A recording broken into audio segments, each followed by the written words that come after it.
this is Randy. Welcome to this edition of E3 Minutes for Life. I appreciate you joining me today. I am standing here in Scioto Park along the Scioto River near downtown Columbus, Ohio. Beautiful park, beautiful day outside. And I was just this morning and yesterday was speaking at a conference here. And as I looked at notable things, notable places in Columbus, this park was actually one of the ones at the very top of the list. There's a fountain just over there that's closed for renovations right now that I kind of wanted to see, and I got down here and realized it was closed, but nonetheless wanted to come here. So I had to walk several blocks. I walked about 1.5 miles through the city. I like doing that. One of those things that I really enjoy about my job is I have the chance to do that fairly frequently in places that I've never been.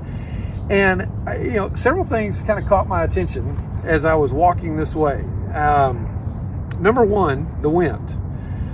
It is late March, upper Midwest in the United States. Needless to say, the wind's blowing a little bit. Now, there's a lot of people that would say it's kind of funny. Somebody from Lubbock, Texas went all the way across the nation to talk about the wind when I could walk out in my backyard and talk about that. But the wind didn't catch my attention as much as I was walking, and I would be between some of those bigger buildings. When you get down into those sidewalks, and you've probably experienced this if you've ever been to New York or Chicago or anywhere where there's really large buildings, especially a downtown area, maybe in Dallas or even Fort Worth.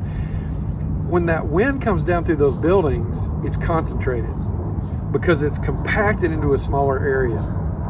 And that made me think, in our organizations, there's a lot of things going on. The wind is always blowing. Can't necessarily see it, but we feel it. But when it gets concentrated, when it gets compacted, when it gets thrust into a smaller area, for good or for bad, it gets magnified. Whether it's our positive energy or our negativity, it gets magnified. You take somebody who has got a strong leadership personality, they're going to lead a team whether they've got positional authority or not, because that's magnified when you get in certain situations. The other thing I noticed was I was trying to follow the walking directions to get here as quickly as I could. And as I would walk multiple times, probably 6 or 7 times, I had to change which side of the street I was on because there was construction projects. And then when there was a construction project, they closed the sidewalk. And they wouldn't let you walk on that side of the street, so I'd go to the other side of the street. And at times it even confused Siri. She was telling me that I needed to go back where I was. But I was navigating the reality of what was in front of me, not just the theory of what was in the maps. And I think about that also, that as we're working to achieve the goals, as we're trying to produce the widgets that come off the end of our assembly line, or distribute the services that we provide within our communities, your organization probably has some things that are under construction at any given time and may divert people off that path. So whether it's the concentration of something that gets magnified at a certain time, or the detour that you have to take, working in an organization, working with your team, serving the people that you serve, the market that you're trying to take a product or a service to, you're going to have some things that you've got to deal with that may not be perfect and may not have been part of the plan, but are part of the journey. And yet, if you make it through that and you don't let it deter you, you don't let it stop you, then you end up in a beautiful place like this. I hope that you will be part of the positive in everything that you do. Thanks again for joining me from this edition of E3 Minutes for Life, and we'll see you next time. Bye-bye.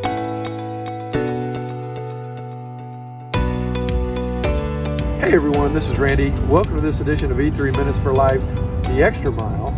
This is a biblically based truth based on the video that you just watched. And again, I'm here in front of downtown Columbus, Ohio on the Scioto River.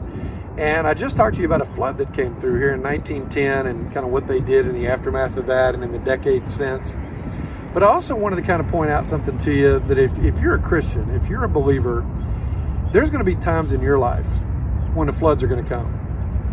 There's going to be times in your life when something that you didn't hope for, didn't expect, weren't prepared for, comes into your life, and it may destroy much of what you built. We've been there before. I lost a job with my wife 5 months pregnant. We've had a child who nearly died from a staph infection one time. I mean, we have certainly had our times of troubles, so to speak. But I want you to think about what happens after the flood. How do you respond? How do you react? What is your attitude? What does your brain tell you? And how does that sometimes contradict what we say we believe. You know, if we're a person of faith and we believe that God has control of everything, then I have to believe he had control when it was bad too.